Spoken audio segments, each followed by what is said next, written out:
Bonjour à tous, 20h38, presque pas de retard. J'ai expliqué à mon invité, mais je ne sais pas si c'est très juste, qu'un petit peu de retard sur Twitch, c'était pas mal, qu'on avait le droit, ça fait un petit peu fabriqué à la maison, c'est pas la télévision, je ne sais pas ce que vous en pensez. Et maintenant, on va allumer la caméra, j'espère que tout marche, parce que j'ai tout réglé un petit peu à l'arrache comme d'habitude. C'est parti. Mais ça marche. Bonsoir à tous. Bonsoir. Julien Bayou est avec nous, ça va Julien ? Salut, bonsoir, merci pour l'invitation. Ben, mais très heureux. Julien Bayou, pour ceux qui ne connaissent pas, même si c'est écrit ici en bas de l'écran, secrétaire national d'Europe Écologie Les Verts, EELV, et mon troisième invité politique après l'ancien président François Hollande et le Premier ministre Jean Castex. Ouais, sacrée pression quand même, en vrai. C'est la chaise. Julien Bayou, vous êtes sur la chaise. Ah oui, on sent vraiment le poids de la responsabilité. La pression. Bonsoir à tous, merci d'être là. Ça me fait très plaisir. Donc c'est mon troisième invité politique. Hein. Vous connaissez l'histoire de ce rendez-vous. Ça n'était pas prévu au début. J'étais venu pour lire les journaux, pour partager avec vous ma passion de la presse écrite. Et puis ça a dérapé. Engrenage. Le président Hollande s'est invité ici. Il dit oh mais c'est intéressant tout ça. Et puis après je me suis dit allez j'en invite un. Invitons tout le monde pour discuter un petit peu. Voilà. Et puis alors c'est mon côté un peu béni oui et très naïf. Moi qui essaye de réduire cette immense fracture qu'il y a entre les Français et les journalistes, puisqu'on sait que les Français sont très défiants vis-à-vis des journalistes. Ouais. J'essaie de parler de mon métier, j'essaie d'expliquer que pour l'essentiel, on est des gens passionnés, honnêtes, intègres et rigoureux. Ben, je me suis dit, mais est-ce qu'on ne pourrait pas se servir de cet outil aussi Twitch pour réduire la même fracture d'ailleurs qui existe entre les citoyens, une partie des citoyens et les politiques. C'est l'ambition, après, c'est ce que j'essaie de faire. Bah, c'est un beau défi. En tout cas, moi je suis... merci pour l'invitation. Moi, je suis content de... En vrai, je découvre aussi un petit peu. Hein. Je connais Twitch de très loin. Mais vous connaissiez avant déjà, Julien. Vous connaissiez avant ? Oui, quand même, mais sans être très, très pratiquant. Quoi. Vous n'êtes pas un gamer, comme on dit ?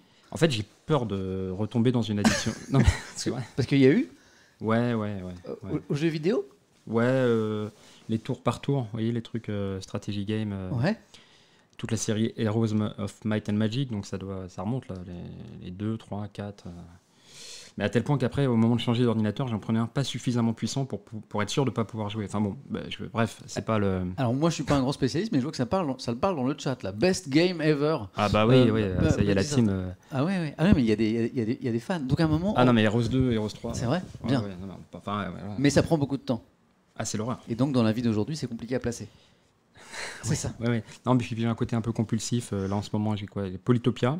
C'est pareil. Alors, c'est adapté au smartphone. C'est un jeu ? Ouais. Ah, donc il y a toujours des jeux. Ouais, mais c'est pareil, quand vous démarrez, c'est inarrêtable. Ça vous parle, Polytopia, vous connaissez, vous ? Polytopia, il y a du monde. C'était incroyable comme époque, monsieur. Mais oui, monsieur. le truc d'échecs, on me dit, c'est ça ? Non, le truc d'échecs, ça aussi, ouais, je joue beaucoup. Ça aussi ? Mais là, on a 3 jours sur chess.com, on a 3 jours pour...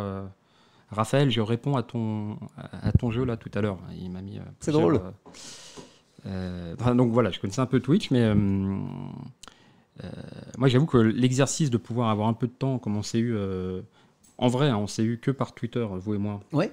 Si ce n'est jusqu'à hier. On s'est passé un petit coup de fil. Je vous ai appelé pour savoir un peu comment ça se passait concrètement. Ouais.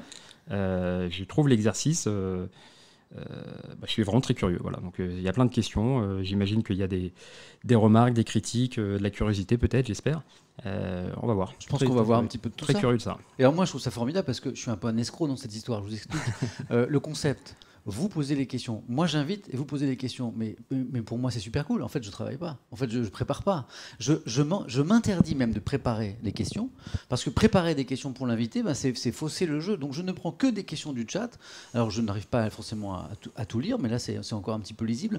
Je prends que des questions du chat. Et là, c'est un exercice totalement transparent parce que si j'ignore des questions du chat, des questions pertinentes bien sûr, hein, pas des questions à 2 centimes.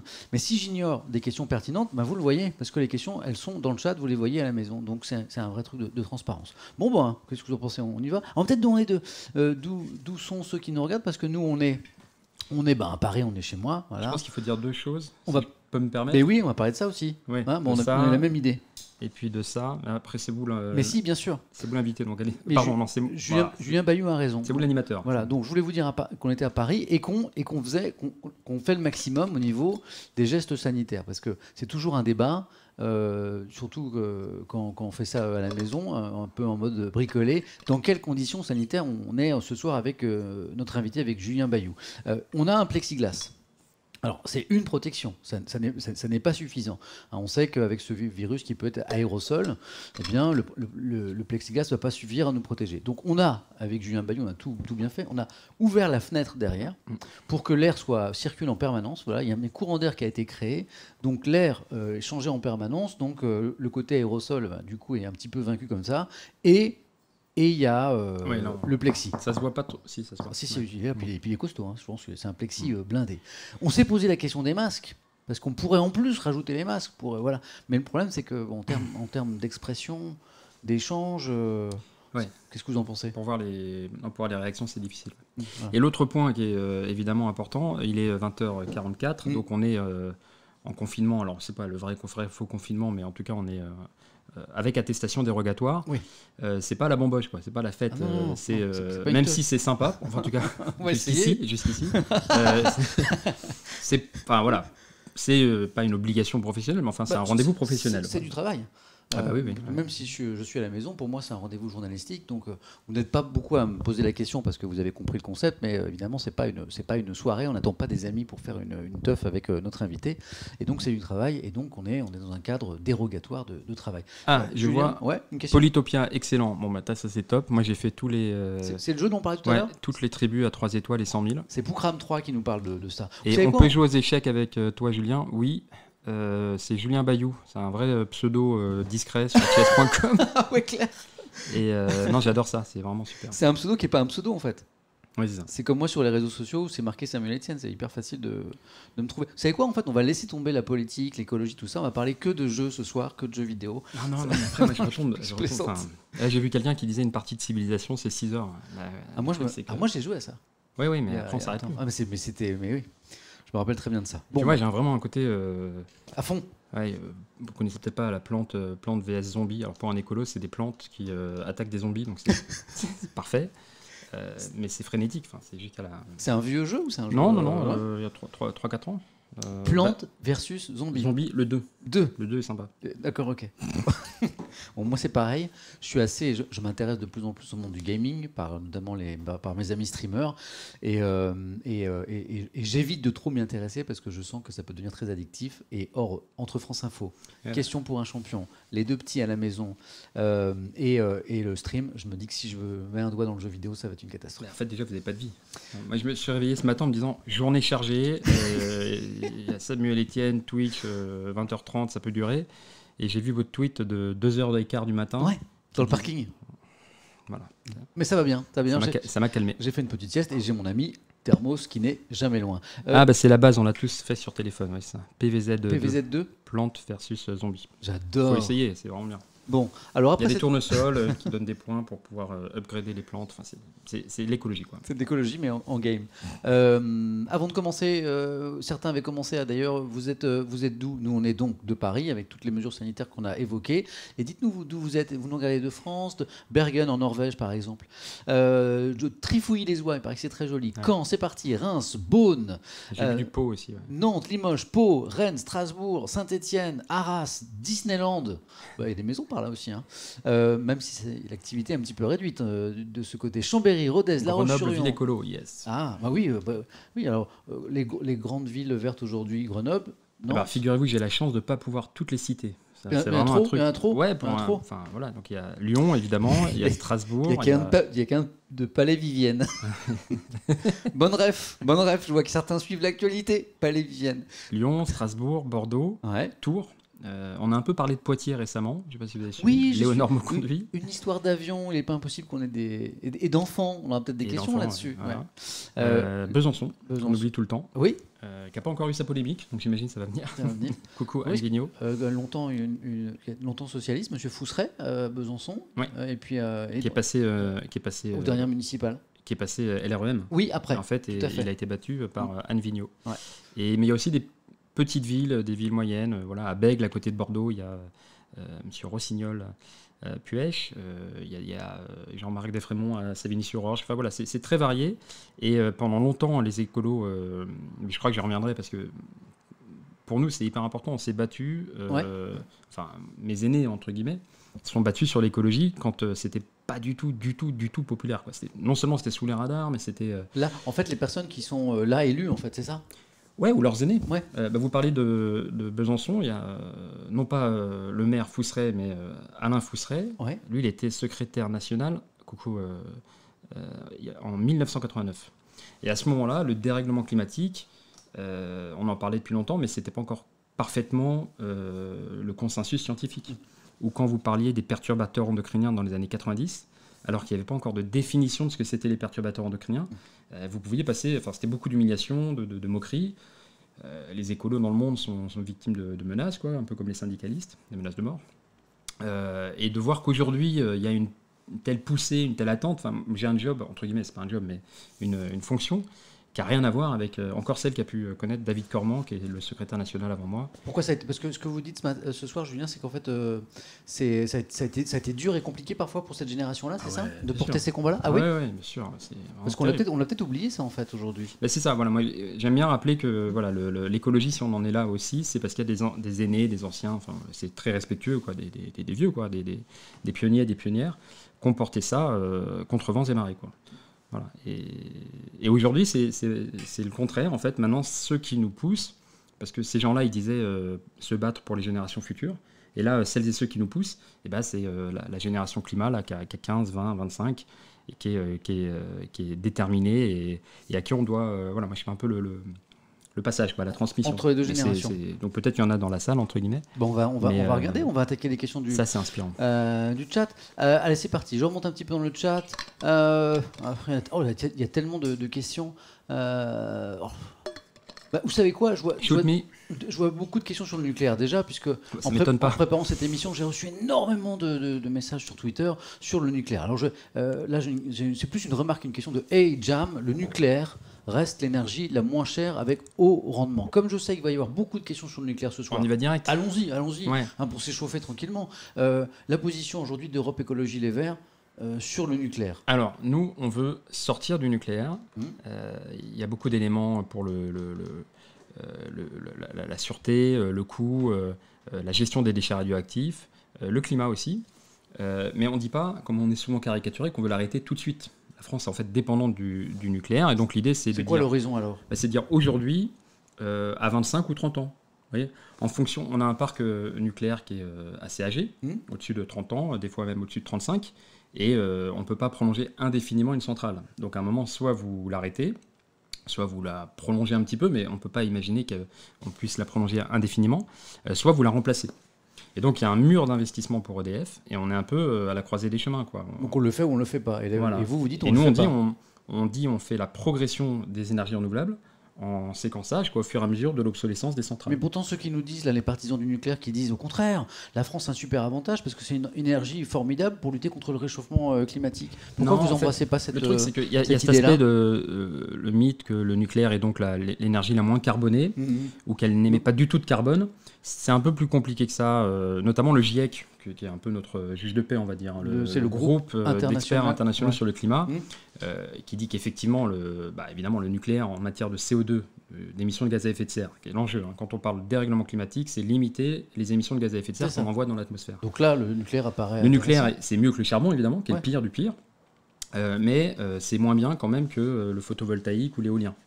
Et il y a un enjeu, c'est que pour mettre une centrale en route, il vous faut 10, 15, 20 ans. L'EPR de Flamanville, qui est un réacteur de nouvelle génération, mais qui est déjà un peu obsolète en fait, on ne sait même pas s'il va ouvrir. On nous disait que ça devrait être 3, 4, 5 milliards, et finalement maintenant la Cour des comptes dit que c'est plutôt 19 à 20. On ne sait même pas si ça va ouvrir un jour.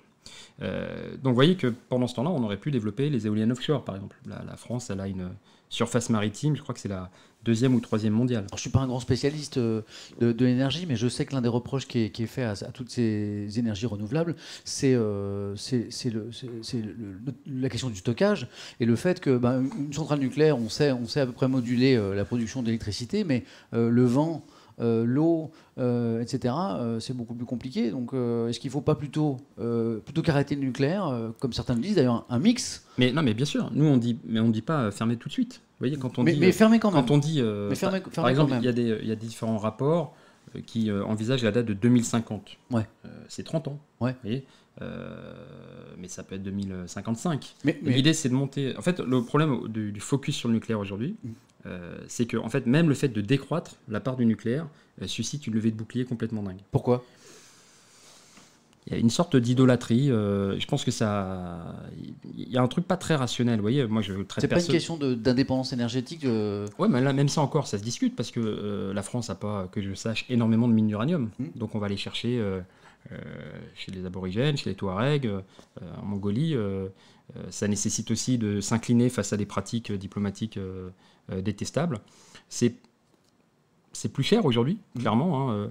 Quand on sort le prix à 100, 109 comme à Hinkley Point, qui sont les projets d'EPR en Angleterre, on n'est pas loin de 2 fois le prix qu'on sort sur l'éolien offshore. C'est plus cher notamment parce qu'on a beaucoup renforcé les mesures de sécurité depuis les accidents nucléaires. Ouais. Fukushima. Ouais, et Fukushima, Fukushima c'était il y a 10 ans. C'est une des raisons. Hein. Moi, j'ai rencontré le Premier ministre qui était en charge à ce moment-là. Japonais ? Ouais. Ouais. En fait, il faut voir son témoignage, c'est merveilleux parce que jusqu'alors, il y avait eu un accident nucléaire grave à Three Mile Island, aux États-Unis, oui. Mais surtout on était resté sur Tchernobyl. Et à Tchernobyl, on nous disait, 86, oui, mais c'était l'URSS. Ouais. Donc, vous voyez, c'est pas un vrai pays développé, quoi. Et quand ça arrive au Japon, qui est un pays technophile, évidemment, très développé, plus développé que la France à l'époque, je crois qu'on doit dire le risque zéro n'existe pas. Et donc, aujourd'hui, ma crainte, mais je voudrais développer sur... Enfin, on a le temps là. C'est l'avantage de Twitch. Juste une parenthèse là-dessus. Pourquoi moi je vais amener, comme certains me le reprochent d'ailleurs, la politique sur Twitch ? Parce que je me dis, si on veut un petit peu... pour certains, je le sais, hein, la politique c'est sale. La politique, il ne faudrait pas amener la politique sur Twitch. La politique, c'est pas sale. La politique, c'est la vie dans la cité. C'est les choix de nos sociétés pour quelle société on veut construire. Est-ce qu'on met de l'argent dans les hôpitaux, dans les routes, dans les écoles ou dans l'armée, etc. C'est des vrais choix. Et l'avantage de Twitch, c'est que contrairement à un plateau télé ou même des réseaux sociaux, on peut s'exprimer, ici on a le temps. Donc à la question de Julien Bayou, est-ce qu'on a le temps ? Je réponds, on a tout le temps qu'on veut. Bon, je développe un tout petit peu parce que moi, comment j'y suis venu ? Au départ, le nucléaire, moi je ne connaissais pas forcément. Et je sais que les écolos étaient intrinsèquement contre. Moi, ce qui a fini de me convaincre... Mais vous n'aviez pas d'idée arrêtée là-dessus, c'est ça que vous nous dites ? Non, moi je suis venu à l'écologie, voilà, on ne naît pas écolo, on le devient, pour paraphraser Simone de Beauvoir. Mais il y a le coût, voilà, c'est-à-dire qu'aujourd'hui c'est moins intéressant, c'est plus cher, surtout quand on prend en compte la question du stockage. Le coût du nucléaire a plombé Areva, qui a disparu, et aujourd'hui menace de tuer EDF. C'est-à-dire qu'aujourd'hui, là, ce qu'on a devant nous, là, le mur d'investissement, donc j'ai parlé d'Hinkley Point, on est à 20-25 milliards. L'EPR de Flamanville, on ne sait pas vraiment si ça va fonctionner, on est sur 20 milliards. Pour stocker les déchets, on parle de CIGEO à Bure. Donc en fait, on prend tous les déchets, on les met sous terre de manière irréversible. C'est sur une nappe phréatique, c'est pas grave. Les générations futures n'ont pas leur avis à donner. 50 milliards. Donc là, on doit être à 90. J'en oublie, il y a bien sûr ce qu'ils appellent pudiquement le grand carénage, c'est-à-dire qu'on a plus de 50 réacteurs et il faut les mettre aux normes post-Fukushima pour les prolonger. Grand carénage, en fait c'est 1 à 2 milliards par centrale, donc hop, 100 milliards. Donc là, ce soir, vous êtes en train de nous dire que même le mur d'investissement, si on mettait les arguments écologiques de côté, en fait, la simple raison financière devrait... Ah ben non, on va tuer EDF. C'est ça ? Et d'ailleurs, il le prépare, le gouvernement, donc 200 milliards. Vous voyez, ce qu'on peut faire avec 200 milliards pour la transition écologique, pour rénover tous les bâtiments, tous les emplois utiles, non délocalisables. En fait, vous mettez 1 million d'euros, vous avez 3 fois plus d'emplois dans la rénovation thermique, 2 fois plus dans le renouvelable que dans le nucléaire. Julien Bayou, c'est intéressant parce que dès qu'on parle du nucléaire, ça crée une passion. Genre, je l'ai vu sur Twitter cette dernière jours. On va tuer EDF. Et ma crainte, c'est que le projet Hercule, voilà, ça c'est important de regarder, le projet Hercule par le gouvernement, c'est en gros tout ce qui est vert, renouvelable, on privatise. Oui.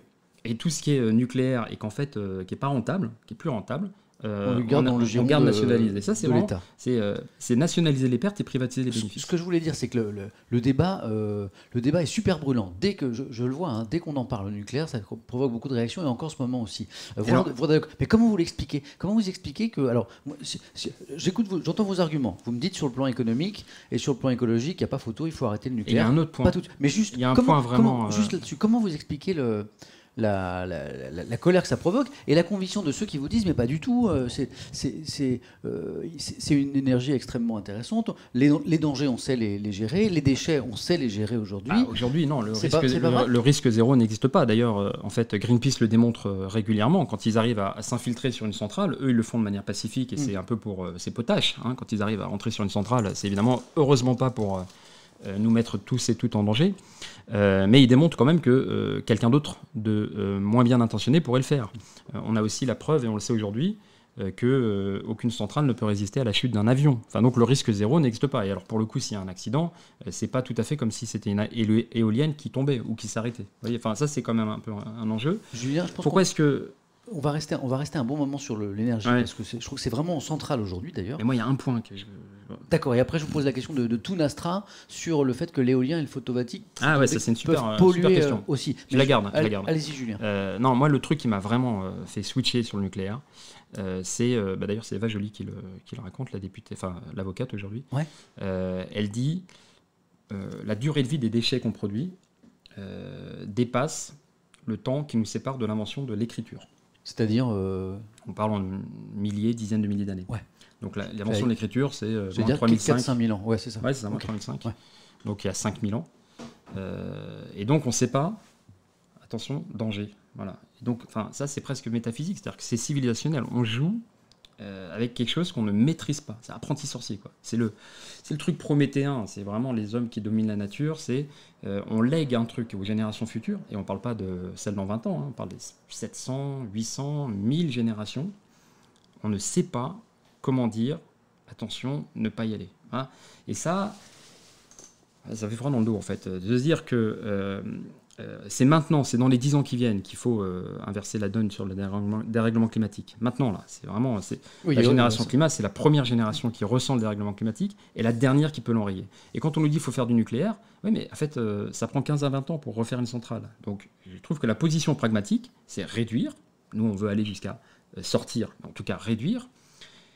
Acter aujourd'hui la fermeture des centrales, celle de Fessenheim, elle était quand même la doyenne. Ça s'est acté, ça. Ça s'est acté, mais elle était sur une zone sismique et sur une nappe phréatique, en zone inondable. Bon, c'est raisonnable en fait de l'arrêter.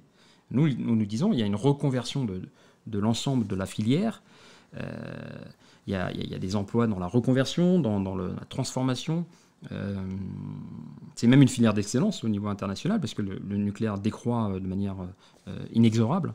Et pendant ce temps-là, il faut prendre le virage. Et donc, je reboucle avec votre question. Alors, comment on développe l'éolien et le photovoltaïque ? C'est la question de Tounastra qui nous dit ce soir, l'éolien et le photovoltaïque ne sont pas si propres. Même argument que le nucléaire, on va pomper les ressources, lithium, à l'étranger pour faire les batteries et on crée de la pollution dans les zones d'extraction. Mais alors, Tounastra, c'est véridique. Voilà, c'est vrai qu'aujourd'hui, le silicium, par exemple, le photovoltaïque, il est extrait, on va dire, pour aller vite en Chine, dans des conditions et sociales et environnementales désastreuses. Mais c'est aussi parce que nous, l'Europe et la France en particulier, comme on est concentré sur le nucléaire, on ne fait pas l'effort de recherche et développement. C'est-à-dire qu'il faut vraiment considérer que les énergies renouvelables, elles sont... là, peut-être, il y a pas mal d'ingénieurs dans la salle, entre guillemets. Je pense. On est à la préhistoire, en fait, de cette énergie. Je ne sais pas comment expliquer. Le moteur à explosion, par exemple. On est au bout du bout de l'innovation infinitésimale, incrémentale. Mais là, on a des innovations de rupture phénoménales sur les énergies renouvelables. Aujourd'hui, par exemple, moi, je trouve ça assez impressionnant. C'est une Polonaise doctorante qui, en 2013, a inventé le silicium de synthèse, pour aller vite. On n'a plus besoin de le... On n'a plus besoin. Voilà. D'accord. Elle l'a fait toute seule, quoi. Elle est doctorante. Il y a des projets de remplacer les briques. Les problèmes qu'on évoque là, notamment les pollutions via l'éolien. Il y a des solutions qui arrivent. Ouais. C'est vrai que par exemple, aujourd'hui, faire une éolienne, c'est des problèmes de transport, c'est du béton, il faut le recycler ensuite, il faut l'enlever évidemment. C'est des pales énormes et un rotor qu'il faut quand même changer. Mais on se rend compte aussi que le simple fait de planter un mât, et plutôt que d'éviter qu'il bouge, de récupérer l'énergie de l'oscillation